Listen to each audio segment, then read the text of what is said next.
Jay-Z and Pusha T have been listed and named in the Epstein files. The most recent Epstein files that have been released, Pusha T in particular caught most people off guard. Jay-Z, we're not too surprised. We already knew that guy, was acting a bit funny, him and Beyonce, in particular since he was best friends and buddy with Diddy. So it's not too surprising. But Pusha T really caught me, I'm pretty sure yourself, an entire internet off guard. The most interesting thing is the internet is trying to defend Jay-Z and Pusha T, saying Jay-Z wasn't popular and mainstream at that point, meaning he could not have been involved in that circle. Same thing with Pusha T, and I'm about to disprove those 2 points completely. Let's start off with Jay-Z first.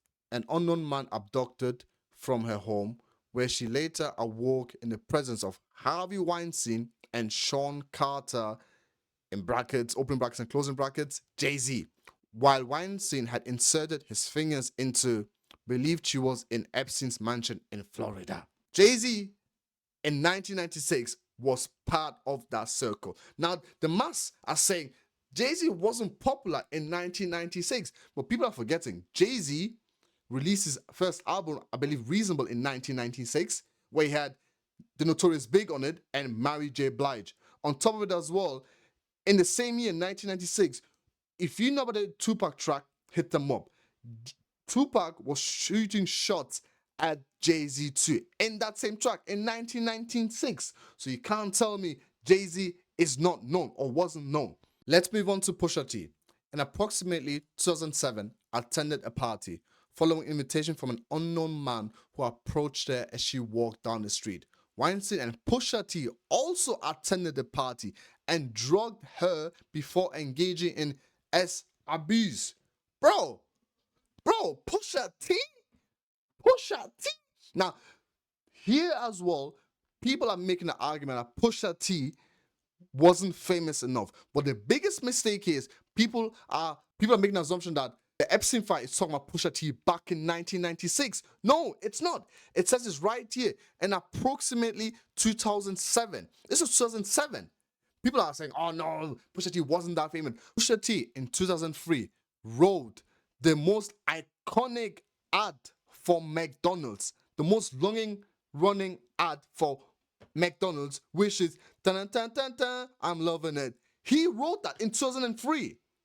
So you're gonna tell me Pusha T wasn't famous or didn't have the money and maybe not necessarily power, but definitely the status enough to be in the circle in 2007?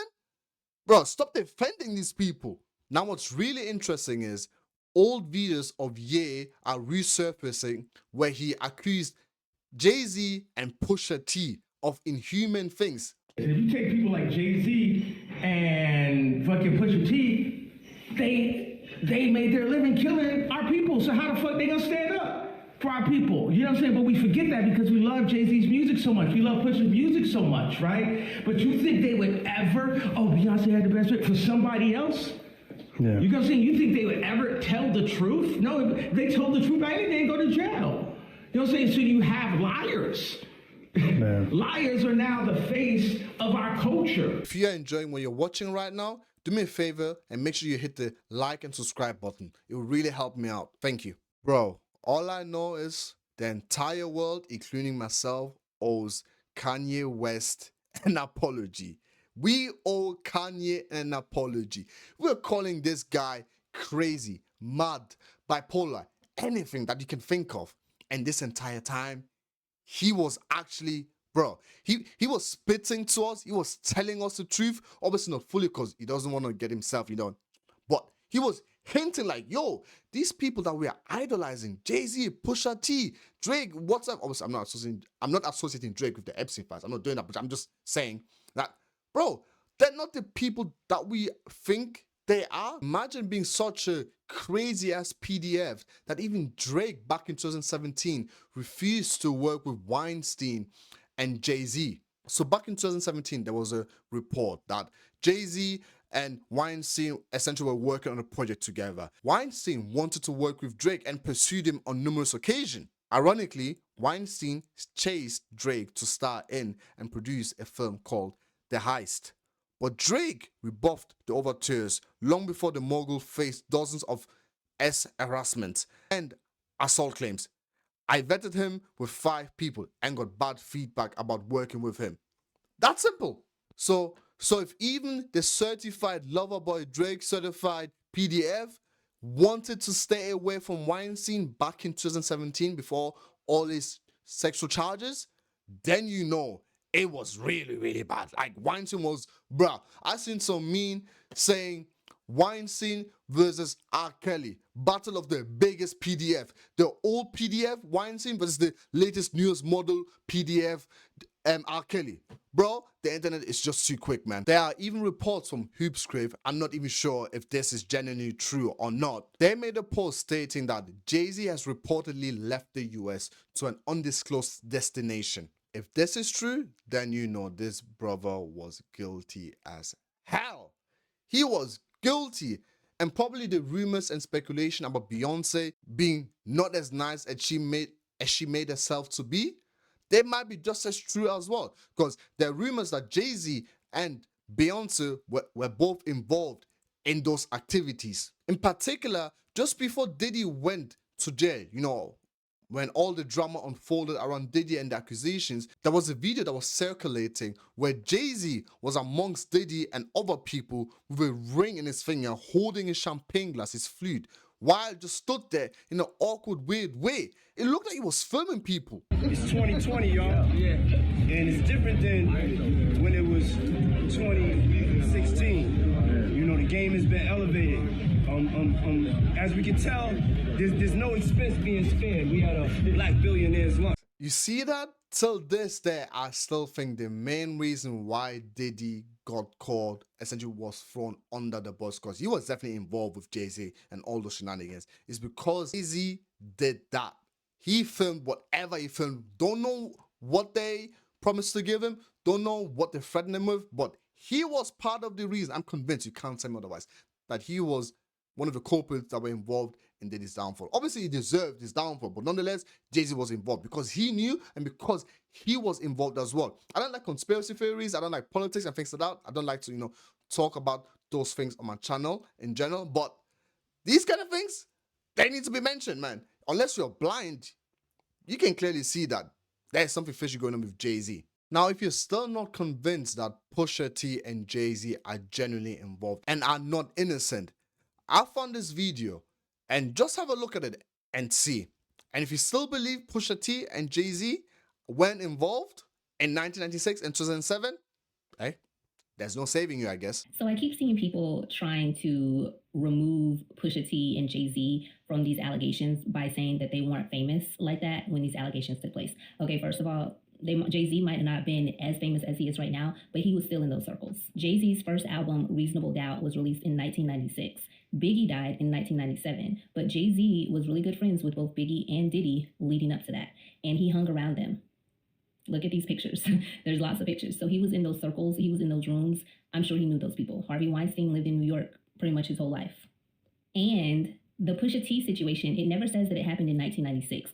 Pusha T's allegations come from 2007. His first song, Grinding, was released in 2002. He also wrote the iconic McDonald's jingle in 2003. So Pusha T was well known in 2007, enough to where he would have been in circles and environments like that along with Harvey Weinstein. That's very plausible. Here, look, it literally says in 2007. That's when Pusha T is mentioned. Pusha T is not mentioned in 1996 along with Jay-Z. These are allegedly two separate incidents that are being talked about here. Trying to find ways to deduce this, cover it up, and make it not true, all because it doesn't suit your narrative surrounding your fave, is honestly sick. Bless that girl. God bless that girl. You see that, guys? So this notion of Jay-Z and Pusha T being innocent, not being famous, you can throw that all over the window. Throw that through the window right now. So you best come up with a better excuse than telling the people that, oh, Jay-Z wasn't famous in 1996 or Pusha T wasn't famous in 2007. It don't matter. Not only does it not matter, it's not true. They might not have been as famous as they are right now, like the lady said, but they were known enough to be within that circle. So the allegations are very likely true. And from what I've heard and seen, apparently even Kendrick unfollowed. Again, allegedly, you know how the internet is, they can make up things, but I've seen things saying that Kendrick unfollowed Pusha T. Now, the person that had the biggest joy seeing those news on those connections between Epstein Island and Jay-Z was who? Guess. Yes, 50 Cent. He posted this on his Instagram account saying, "Damn, they got your man Jay in the Epstein files? I gotta do a dog on this shit." You know, if 50 Cent wants to do a documentary about you, you best run. You best leave the country ASAP. I mean, just look at the documentary released about Diddy. Look how that went. So it's really not looking good for Jay-Z at all. However, I think the biggest take in this is that we're all missing the bigger picture, which is that these files are being released. Tension between Iran and US are heightening. It really feels like someone is blackmailing Trump, trying to force him to take action, you know, by involving people like Jay-Z, Pusha T, and other people. They're basically saying like, hey, if you don't go to war with Iran and fight them now, we're gonna release more. And more people are gonna be named and shamed, which is gonna lead to more and more people pressuring Trump. Because we all know Trump was heavily associated and mentioned in those files. I mean, the main reason why those files were released to begin with were because of Trump.